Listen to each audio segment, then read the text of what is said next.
Hello and welcome to another interesting episode of 101. My name is Elsie Godwin. Here with me is Dr. Nesochi Okeke-Igbokwe, who is a New York City-based physician, health and wellness expert, media contributor, speaker, and blogger. During the course of this conversation, if time permits us, we hope to touch on all there is to depression and social media addiction. Thank you for joining us on 101. Thank you for having me. Okay, so you see everybody talking about depression right now, like it is a movement, right? What exactly is depression? I know it's a form of mental health, mental illness, but what exactly is depression? Depression is a mental health disorder, and it's characterized by certain symptoms that one would have for a certain amount of time.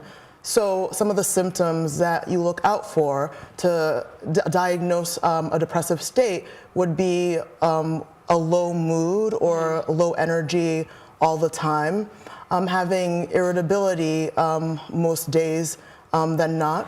Also just feeling sad and low all the time. Also, people who experience depression, they have issues with feeling guilt and feeling hopelessness and worthlessness. You might also see changes in their eating patterns. They may lose a lot of weight or gain a lot of weight. You may see also changes in their sleeping patterns as well. They may oversleep.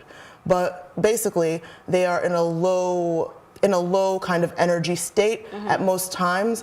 And usually, when it's diagnosed, people or the medical world thinks that it is due to somewhat of a chemical imbalance of sorts, and that's why it's treated with certain kind of antidepressant medication to help bring back the neurotransmitters that make you feel better and not so low. Okay, you know, these things you mentioned as the symptoms are things you could say someone not exactly suffering depression might have them once in a while, right? Yeah. So for how long should it occur, or how do I really know that this feeling has become depression and not just you feeling sad because you're broke or because you lost your job or because you're heartbroken? When do you understand that this is now full-blown depression? So when things happen to people all the time, so you may have times when you feel a little low or a little sad, but this is a continuous pattern when you have a depressive disorder. It lasts for weeks when you're experiencing those symptoms that I described. Okay. So for how long? 2 weeks, 1 week, a month? It can be anywhere from 2 to 6 weeks continuously and just continues to progress. But one major sign I forgot to mention that would be telltale that you do have a serious depressive condition is that one might have suicidal ideation, meaning thoughts of self-harm, thoughts of wanting to basically end your own life. When you get to that stage, at any point, you know that there is a serious issue at hand. What are the causes of depression? So depression can occur for various reasons. Sometimes it can be secondary to the side effect of certain medications. Certain medications can give the onset of depression. But for the most part, when people do start feeling depressed, it is sometimes due to that chemical imbalance of the neurotransmitters. Other times, it can also have a genetic component as well. Sometimes if you do have family members, first-degree family members who experienced serious mental health disorders and experienced depression, sometimes it is genetic as well, and you can get depression as well. So we hear people say depression is not a Nigerian thing. This is not the kind of illness we go through here. It's the foreigners, you know, it's imported. Is there a race or tribe for depression? Okay, let's just put it out there. Depression does not discriminate. Anyone can become depressed. And I think that brings to light a major issue here in Nigeria.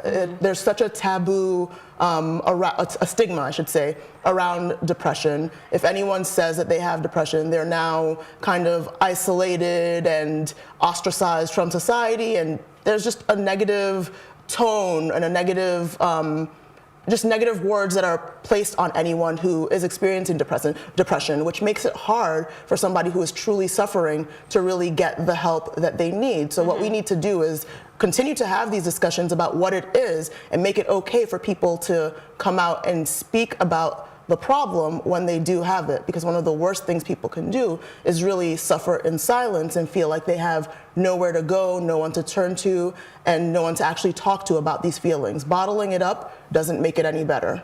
Okay, I'd like to talk about the forms of depression, but before that, social media is here, right? And so many people have attributed social media to being the cause of some level of depression. What do you think about that? You can't fully attribute social media to causing depression, but with that said, there are research studies that show that there is somewhat of a correlation. Is there a causative effect? Can we say that going on social media causes you to be depressed all the time? Not necessarily, but what we do see is that those who are on social media for longer periods of time, if you're spending a lot of time, excessive time on social media, and if you're using an increased amount of social media platforms, that does put you at an increased risk to feel some of the symptoms of depression, to feel loneliness, to feel anxiety, and to feel low and down. Okay, so it could become a trigger. It can become a trigger for some. If you're somebody that's already prone to depression to begin with, and you're on social media all the time, that can trigger a few things. And it also depends on how you're using social media as well. What are the reasons that you're using social media for? Those things are all important to keep in mind. Okay, let's talk about how this sickness is diagnosed, right? Because I see so many people just come up to say, I think I'm depressed right now. And you also see somewhere in that caption, I think I'm sad. So it's a case of going through something or going through life. Probably life is a bit tough at that point, and then the post just goes out there, I'm depressed. So how is this depression diagnosed? Is it something I can wake up and tell myself I have depression? If somebody feels that they have depression, the first thing I recommend is talk to a medical professional. Okay. The medical professional will actually diagnose the disorder. Okay. Usually if you're speaking to your primary care doctor or more so a psychiatrist, after talking to you, giving you a series of various questionnaires to complete, then they can make that clinical diagnosis based on certain symptoms that you may or may not be having. Okay. So it's not to brush off somebody who says, I'm depressed, and say, no, you're not. But it is to say that if you do think that you have depression, you need to seek help immediately and talk to someone in the medical field about it. Okay, so what are the stages of this illness? Stages of depression.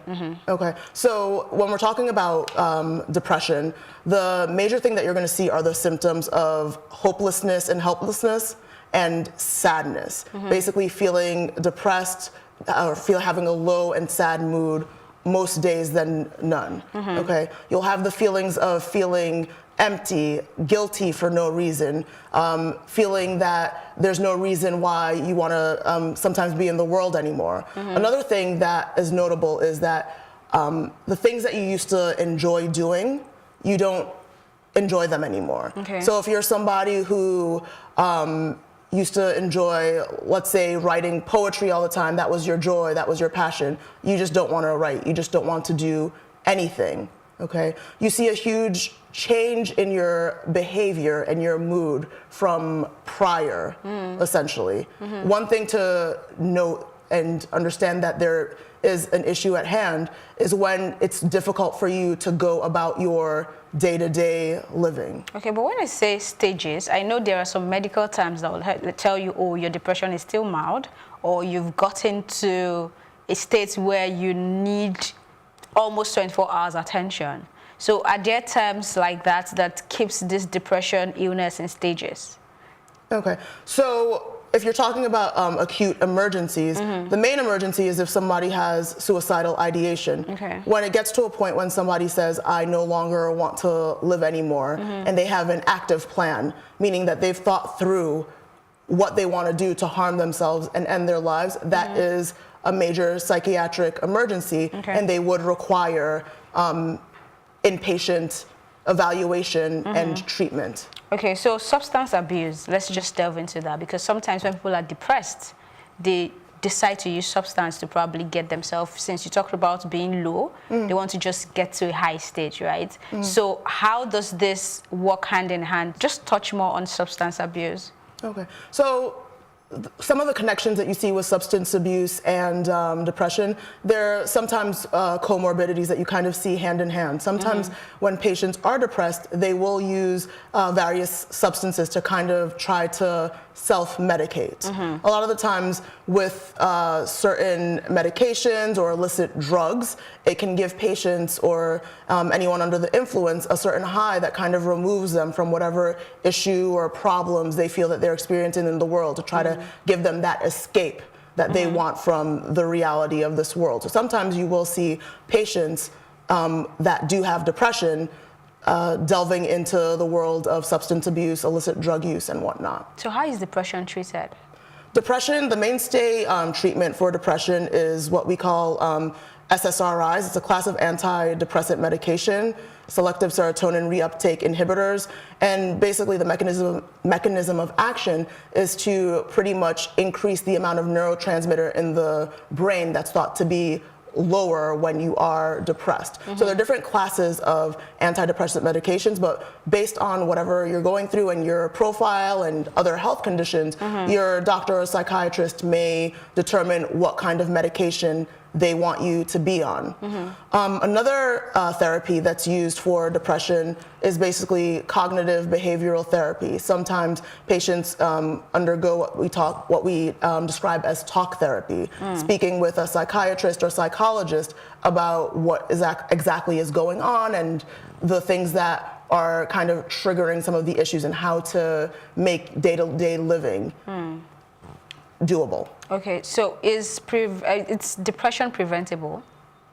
Is depression preventable? So there are things that you can do to make it, I guess I should say, less likely that you are going to go into a depressive state. Okay. So avoiding being isolated all the time, being around people, talking about your feelings and emotions. It puts the word out there that there can be something going on. But with that said, there are people who you would still not know, even if they're... Yeah, I was going to say that. I mean, there are people we've seen that are very active, very cheerful for the life of the party, and then suddenly you hear they try to commit suicide. So does that really prevent anything? I mean, it's not necessarily saying that that's preventative, but there's no 100% surefire way that you can prevent anything like that from happening, but you do take the measures to lower the likelihood of these things happening. Okay, so let's talk about people around someone suffering from depression. I know as much as we want to take care of our own mental health, it is enough responsibility trying to take on someone who is going through the depression states. How do we handle it if you don't understand it? How do you say things that you're supposed to say and not say things that will trigger this person? So one thing to do is to really be understanding. Don't be so judgmental if you do note that somebody is having a problem. Okay. And also just be there to actually listen to them. There are certain things that they may say or do that can be a red flag that something is up. You may see some changes or changes in the patterns of their behavior, and that would be a red flag to just really be there for them and just have that open and honest discussion about what's going on.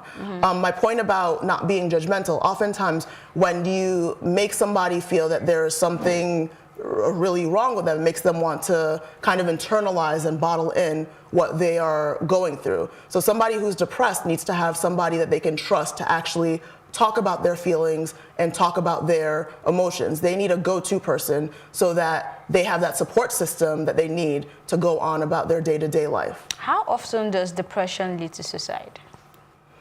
That's really hard to say how often it's gonna lead to suicide, but one thing to note, if somebody has a plan, that's one thing we always talk about in the medical community. If somebody has suicidal ideation and they actually have an active plan, it's more likely that they are gonna go and try and fulfill that plan. So if they're talking about, oh, I want to end my life by doing X, Y, or Z, then that's a huge cause for concern. Okay, let's talk about relationships, right? Because I just mentioned how people around them handle it. But when a depressed person goes into a romantic relationship, how can the significant other, I mean, it's clear this person is suffering from depression. How do you be the best partner for this person? Okay, first and foremost, you have to make them realize that it's okay to open up, and if they need help, help them get to that source of getting the treatment that they need. With that said, I mean, by going to see your primary care doctor or psychiatrist. Okay. A lot of the times, like I said, people don't want to talk to a mental health professional or a medical professional about their depressive symptoms or their state because it makes them feel like, you know, they're going to be ostracized by the rest of society. So I think if you are in a romantic relationship, make your partner aware of the fact that it's okay to get the necessary treatment. Okay. Because sometimes, even if you are a support system for them, sometimes that just is not enough. Sometimes you do need that psychotherapy. Sometimes you do need that medication to help. Okay, let's take it away from depression a bit to go into mental health proper. Okay. What would you advise anyone to do? Let's say, okay, give 3 tips on how to properly, like you said, it's not totally preventable, right? But how can one take care of the mental state? Okay. So taking care of your mental state is something that you can do on a day-to-day basis. Okay. Is what we call self-care. Doing those things that can keep you upbeat in a more positive mood and just help your overall state of well-being. One thing that you can do that's key that you should be doing anyways is exercise. Exercise is good for the body and it's also good for you mentally as well. When you exercise, you have a whole lot of neurotransmitters and hormones like endorphins that are released into the brain that make you feel better. So that's one thing that you can do to feel better and boost your spirits. Also, another thing that you can do is meditate or pray. There have been, studies that have associated meditation with increasing your mood and well-being. The last thing I would say is really just find those activities that bring you joy or things that once brought you joy in the past, whether it's singing, dancing, engaging in a sport, just anything that you recognize that has brought you that kind of happiness in the past. Try to engage in those activities and try also not to be so isolated when you're engaging in those activities. Okay. Let's talk about praying. You mentioned praying. And I know we're just talking about preventive measures, but we've seen cases of people suffering depression and then someone says, just pray. If you have faith in God, this would not happen. How would you address that? So, because we understand that sometimes there is that need for medication, yes, of course, spirituality and prayer are great. However, there are times that you may not be able to, quote unquote, pray away medical conditions. Okay. So with that said, spirituality, prayer, those are wonderful things, but you should also seek treatment as well. So depression is not a form of evil spirits? Glad you brought that up. It's not a form of evil spirits by any means. Okay. It's a mental health disorder, and we need to basically call it exactly what it is. It's a psychiatric condition which people need to get the help that they require. There are no spirits or evil demons or witches or anything that are taking over the body. That's one of the myths that I've heard here in the country about the causes of depression. Let's talk about social media addiction. Okay. I mean, we always go back, right? Why do you think so? So a lot of the times when people go back, it's because there's an activation of reward pathways in the brain. Usually when we talk about any kind of addiction, what usually happens is that these reward pathways can increase the amount of neurotransmitters like dopamine that make you kind of feel good and happy. So it's rewarding when you go on social media and you see that you're getting lots of likes or followers. So for some people, that can be a trigger, that can be the reward to want to go back for more and more and more. But there are people who are not necessarily getting these likes and followers, but they're just there. Consuming content, watching people, giving this following Of course, some likes. absolutely. So what is their reward? So for them, it's just feeling that they are a part of something and they're not missing out. I'm not sure if you heard of, FOMO, fear of missing out. Lots of times people go back for more and more because they feel like in their own life outside of the internet, maybe there's something in the internet that they're missing out on. So they have to go back and kind of see what everybody's up to and, keep abreast of things in that way. Do you think the idea of social media being very mobile is one of the reasons for addiction, because you can carry it everywhere? Of course, the rise of basically mobile technology just makes it easy to access anything just at a click of a button. Smartphones, they basically change the way we communicate worldwide. So I think that is a contributing factor for that easy accessibility to anyone at any time. This easy accessibility, how is it affecting our physical health generally? Physical health in general. So there are a few things that happen when you use social media, or your smartphones a lot.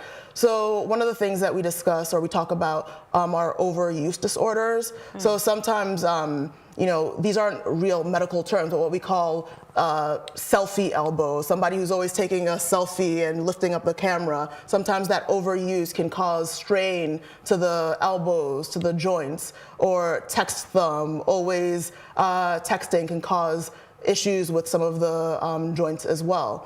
Also, there's something that we call, text neck as well. So always looking down at your phone, that can change some of your, some issues with posture when you do that chronically over a long period of time. That amount of weight that you use when you're putting your head down, it affects the body as well. So what is the statistics of these cases? I mean, you've talked about the thumb, which I think, I talked about me, and then you've talked about selfie and then the neck. What is the percentage of people who are being affected by the frequent use of these devices? So we don't have a lot of data on that available to give a rigid statistic about this is the percentage of people, but practitioners are seeing more and more patients coming into their offices complaining about these things. Like I said, these aren't medical terms, but these are things that we are seeing more and more of, and with time, as people do continue to use social media, surely we'll see a rise in it and a rise in chronic problems. How can these chronic problems be curbed? I mean, the obvious, reduce the amount of time that you spend on these, on your smartphone, on your electronics. You just have to basically do everything in moderation. Okay, talking about physical health, I mean, you're a general health wellness expert. Yes.